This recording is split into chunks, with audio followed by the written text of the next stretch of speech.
रखना भूल गए तो ठाकुर जी बाल रूप में एक लोटा लेकर सामने एक हलवाई की दुकान पे गए।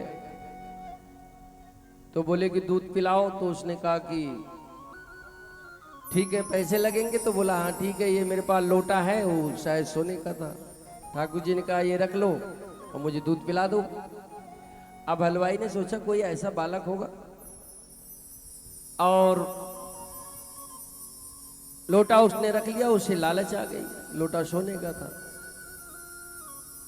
अब ठाकुर जी दूध पी के और अपना शयन में चले गए।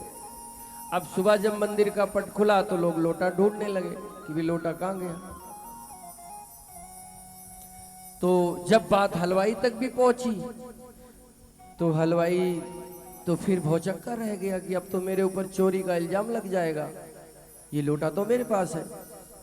तो फिर उसने सच सच बताया भी मेरे पास एक बालक आया था वहां लोटा लेके, सुबह ने दूध पिया और मुझे बोला कि तुम ये लोटा रख लो। तो सभी हतप्रभ थे। तो देखो भगवान की लीलाएं अनंत है, को कहीं से भी देख लो, कब वो क्या कर देंगे कोई पता नहीं है। आज लगभग 12:30-1 बजे मैं यहीं था, आज मैं घर नहीं गया, तो बहुत धूप थी। तो मैं थोड़ा सा कोंडली चला गया था, कुछ पटका लाना आप लोगों को सम्मान करने के लिए, जिन माताओं बहनों ने कलश उठाया, भाइयों ने जो सहयोग किया। तो मैं जाते जाते, गर्मी बहुत थी, मैं जाते जाते बोल गया कि ठाकुर जी को भैया शयन करा देना, गर्मी बहुत है। और काई ने ठाकुर जी को शयन कराया नहीं, यहीं रह गए। मैं चला गया और गर्मी बिकट थी। अब मैं लौट गया, मैंने कहा भाई शयन करा दिया होगा लोगों ने। अब ठाकुर जी आई धूप में तपे, तो ठाकुर जी ने कहा रुको। फिर बारिश आई तो नहाए भी। बोलो वृंदावन बिहारी लाल की। तो भैया अभी भी मैं कह दे रहा हूं कि जब सुबह भोग लग जाए, हमारे आकाश शुक्ला जी पंडित जी और जो यहाँ के महंत हैं ब्रजेश जी, मनोज जी, सबको हाथ जोड़ रहा हूँ। सुबह भोग लगने के बाद, यहाँ धूप ज़्यादा है, तो ठाकुर जी को मंदिर में आप पधरा दीजिए, कथा के समय फिर आ जाएंगे। बोलो वृंदावन बिहारी लाल की जय। जय श्री राधे श्याम। कल की कथा में हम सभी ने आत्मदेव महाराज की कथा हम श्रवण कर रहे थे। सो बीच में ही रुकना पड़ा क्योंकि समय कल भी नहीं था, विघ्न आया था, बीच में 1 घंटे कथा नहीं हो पाई। तो उसी से आगे हम बढ़ते हैं और आगे जितना बढ़ पाएंगे।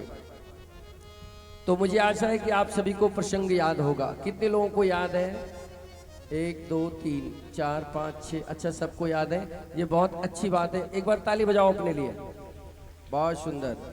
याददाश्त ऐसे ही रखिए, याददाश्त भी जरूरी है कि भाई दाल में नमक डाला है कि नहीं डालना, ये याद रहना चाहिए ना। याददाश्त की बहुत जरूरत होती है जीवन के अंदर। अगर याददाश्त नहीं होगी तो आप कुछ अच्छा नहीं कर पाओगे।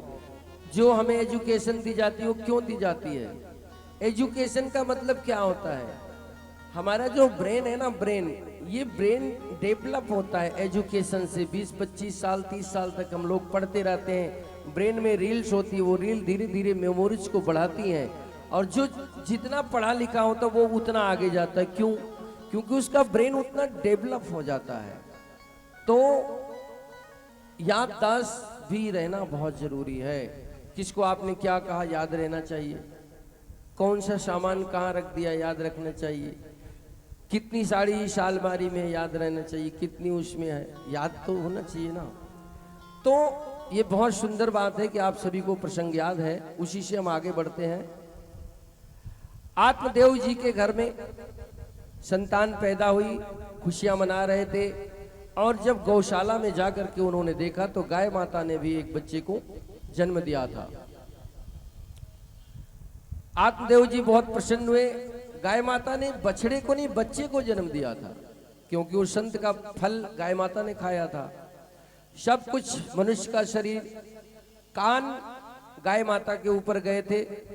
दोनों बच्चों का नामकरण हुआ, तो जो गाय माता का बच्चा था उसका नाम गौकर्ण रखा गया, और जो एडॉप्ट किया था बच्चा पंडित जी की धर्मपत्नी ने, उसका नाम धुंधकारी रखा गया।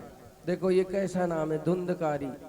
तो ऐसा नाम भी बच्चों का नहीं रखना चाहिए। बच्चों का नाम अच्छा रखना चाहिए, सोच विचार कर। रामायण में देखो, भागवत में देखो, लोगों से पूछो, पंडित जी से शोध करवाओ, अच्छा नाम। पहले लोग बड़ा सुंदर सुंदर नाम रखते थे, कितना सुंदर नाम पहले, सीताराम, राधे श्याम, सुभाष, मनोज। इन नाम का प्रभाव पड़ता है, जरूर पड़ता है। अब रिंकी पिंकी चिंकी टिंकी बिन्नी, ये सब कोई नाम है, ये रखोगे तो बच्चे का फिर वो प्रभाव पड़ता है। इसलिए नाम अच्छा रखिए, जथा नामे तथा गुणे, इसका ध्यान रखिए। दूसरे बालक का नाम पंडित जी जब रखने लगे तो पंडित जी की धर्मपत्नी ने कहा, नहीं नहीं महाराज, इसका नाम मैं रखूंगी और मेरा नाम है धुंधली, मेरे पुत्र का नाम होगा धुंधकारी। नामकरण के बाद पालन पोषण दोनों बच्चों का होने लगा। दोनों बच्चे अपने अपने गुण स्वभाव की तरफ बढ़ने लगे। जिसका जैसा गुण होता है बचपन से ही दिखने लगता है, परिलक्षित होता है।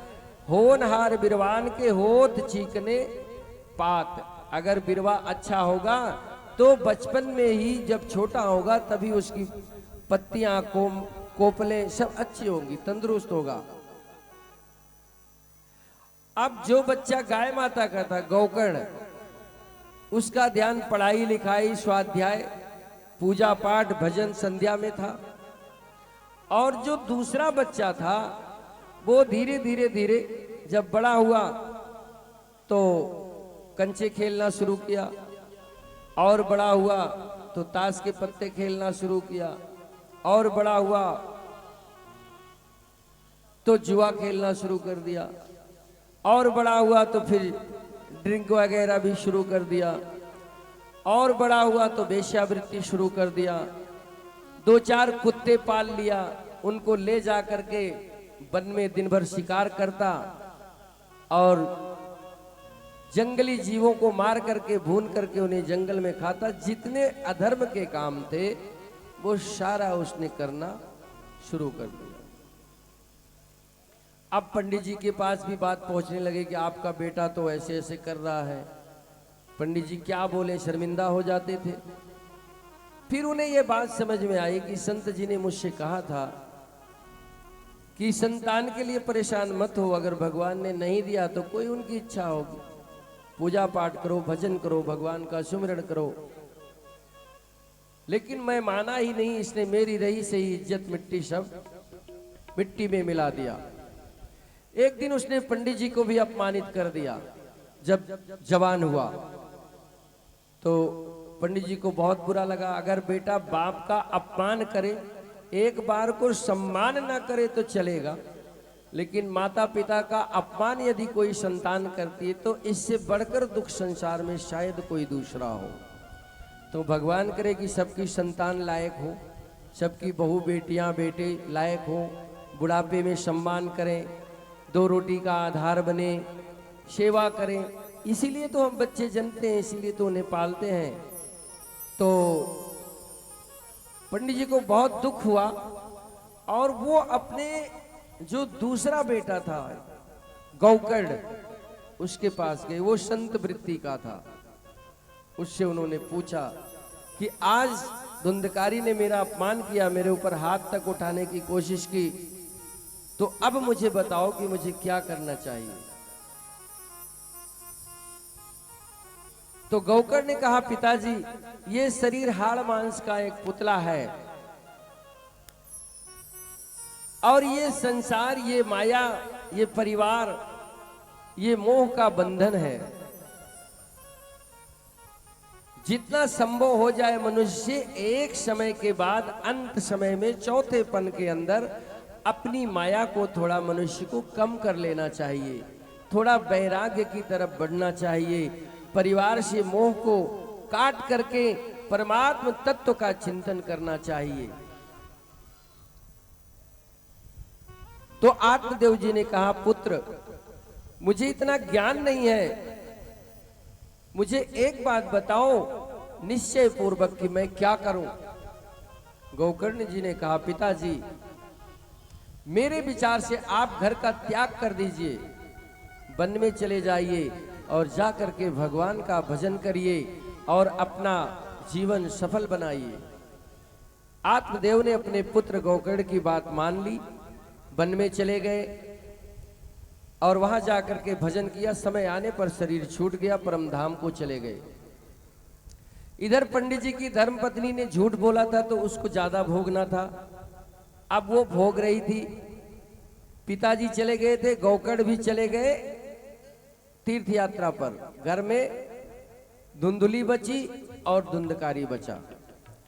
तो अब वो जो भी मन में आता था वो करता था। रोज पीना, खाना, वेश्यावृत्ति करना और घर के बर्तन भाड़े बेचना, ये सब धंधे उसके शुरू हो गए। एक दिन पैसा नहीं था घर में, सब कुछ खत्म कर दिया, बेच बाग दिया। तो अपनी माँ से बोला कि मुझे पैसे दे, मुझे जरूरत है। अब मैंने, माँ थोड़ी कमा रही, माँ ने कहा मेरे पास नहीं है। तो माँ को बहुत मारता है, पीटता है, बहुत सताता है। इसके बाद घर में क्लेश करके वो पुनः चला जाता है बाहर अपने मटर गश्ती में। और इधर उसकी माँ ने सोचा कि इस दुख भरे जीवन से अच्छा है कि मैं अपने जीवन का त्याग कर दूं। फिर उसकी माँ ने अपने जीवन का अंत कर लिया। अब धुंधकारी बिल्कुल अकेला हो गया, अब कोई टोकने वाला नहीं था उसे। तो देखो मेरे भाई बहन,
श्री राधे।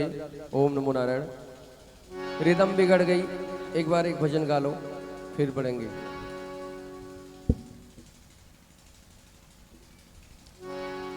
बोले वृंदावन बिहारी लाल की जय। जय जय श्री सीताराम।